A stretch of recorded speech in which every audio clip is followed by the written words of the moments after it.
Hi friends, welcome back to our channel. ഇന്ന് നമുക്ക് വളരെ ടേസ്റ്റി ആയിട്ടുള്ള ക്യാരറ്റ് കേക്ക് തയ്യാറാക്കിയെടുക്കാം. ഇത് വളരെ എളുപ്പത്തിൽ തന്നെ തയ്യാറാക്കിയെടുക്കാവുന്ന ഒന്നാണ്. അപ്പോൾ ഇത് തയ്യാറാക്കുന്നതിന് വേണ്ടിയിട്ട് ബീറ്ററിൻ്റെ ഒന്നും ആവശ്യമില്ല. അപ്പോൾ ഇത് തയ്യാറാക്കുന്നത് എങ്ങനെയെന്ന് നോക്കാം.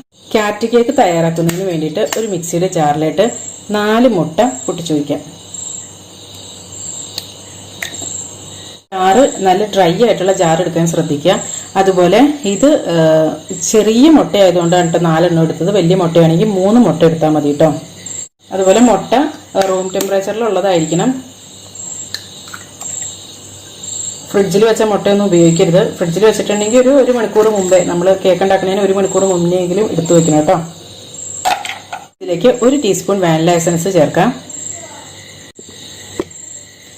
1/4 ടീസ്പൂൺ ഉപ്പ്, 1/4 കപ്പ് പഞ്ചസാര. ഇനി ഇതെല്ലാം കൂടെ നന്നായിട്ടൊന്ന് അടിച്ചെടുക്കാം. ഇതിപ്പോൾ നന്നായിട്ട് അടിച്ചെടുത്തിട്ടുണ്ട്. ഇനി ഇതിലേക്ക് 1/2 കപ്പ് ഓയിൽ ഒഴിച്ചു കൊടുക്കാം. ഏതെങ്കിലും റിഫൈൻഡ് ഓയിൽ എടുക്കാവുന്നതാണ്. വെളിച്ചെണ്ണ ഒഴിച്ച് ബാക്കി ഏത് ഓയിൽ വേണമെങ്കിലും ഉപയോഗിക്കാം. ഇനി ഒന്നുകൂടി ഒന്ന് അടിച്ചെടുക്കാം. അപ്പോൾ ഇത് ഒറ്റ പ്രാവശ്യം ഒന്ന് കറക്കിയെടുത്താൽ മതി കേട്ടോ. ഒരുപാടിട്ട് കറക്കേണ്ട കാര്യമില്ല. നന്നായിട്ട് അടിച്ചെടുത്തിട്ടുണ്ട്. ഇനി ഇതൊരു ബൗളിലേക്ക് മാറ്റാം. അപ്പോൾ ഇനി ഡ്രൈ ഇൻഗ്രീഡിയൻസ് ഒക്കെ റെഡിയാക്കി എടുക്കാം. അപ്പോൾ ഓവനിലാണ് റെഡിയാക്കണമെങ്കിൽ ഈ ഡ്രൈ ഇൻഗ്രീഡിയൻസ് അരിക്കുന്നതിന് മുമ്പായിട്ട് തന്നെ ഓവൻ ഒരു 10 മിനിറ്റ് നേരത്തേക്ക് പ്രീ ഹീറ്റ് ചെയ്യാനായിട്ട് വെച്ചോളൂ കേട്ടോ. അപ്പോൾ ഞാനൊരു അരിപ്പയിലിട്ട് 1 കപ്പ് മൈദ ചേർത്ത് കൊടുത്തിട്ടുണ്ട്. ഇനി ഇതിലേക്ക് ഒരു 1/4 ടീസ്പൂൺ ബേക്കിംഗ് സോഡ, അതായത് നമ്മുടെ സോഡാപ്പൊടി, അത് ചേർത്ത് കൊടുക്കാം. 1 ടീസ്പൂൺ ബേക്കിംഗ് പൗഡർ. ഇതിലേക്ക് പാൽപ്പൊടി ഉണ്ടെങ്കിൽ 1 ടേബിൾ സ്പൂൺ പാൽപ്പൊടി കൂടി ചേർത്തോളൂ കേട്ടോ. പാൽപ്പൊടി ഓപ്ഷനിലാണ്. ഈ ഡ്രൈ ഇൻഗ്രീഡിയൻസ് ഇതിലേക്ക് അരിച്ച് ചേർത്തൊന്ന് മിക്സ് ചെയ്തെടുക്കാം. ഇത് കുറേശ്ശെയായിട്ട് വേണം മിക്സ് ചെയ്തെടുക്കാൻ കേട്ടോ. 2 or 3 തവണയായിട്ട് മിക്സ് ചെയ്തെടുക്കാം.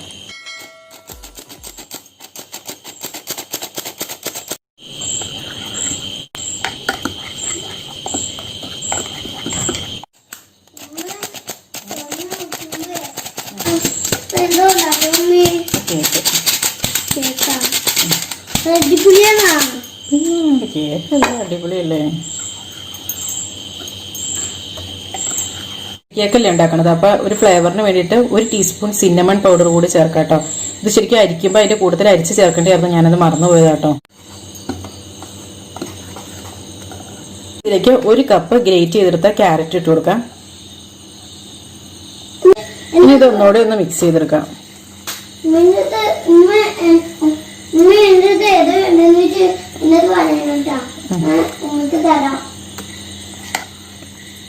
ഇതിലേക്ക് 1 ടീസ്പൂൺ വിനാഗിരി കൂടി ചേർക്കാം.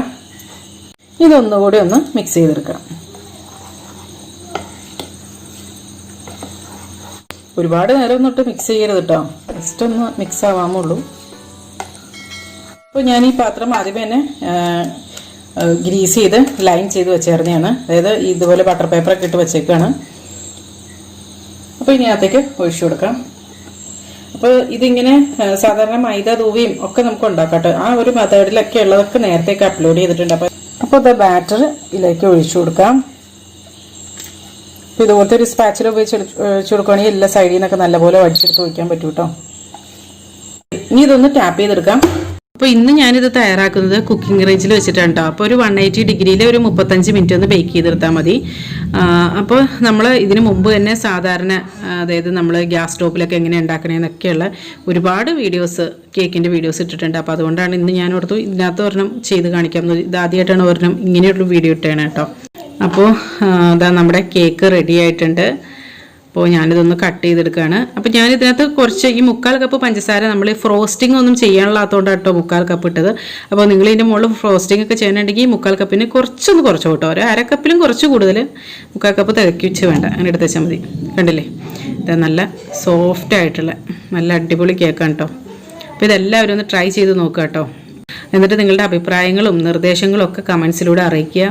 ചാനൽ ഇതുവരെ സബ്സ്ക്രൈബ് ചെയ്തിട്ടില്ലെങ്കിൽ പ്ലീസ് ഒന്ന് സബ്സ്ക്രൈബ് ചെയ്ത് സപ്പോർട്ട് ചെയ്യുക. അപ്പോൾ നല്ലൊരു റെസിപ്പിയുമായി വീണ്ടും കാണാം. എല്ലാവർക്കും നല്ലൊരു ദിവസം ആശംസിക്കുന്നു. Thank you for watching Aisha's creations.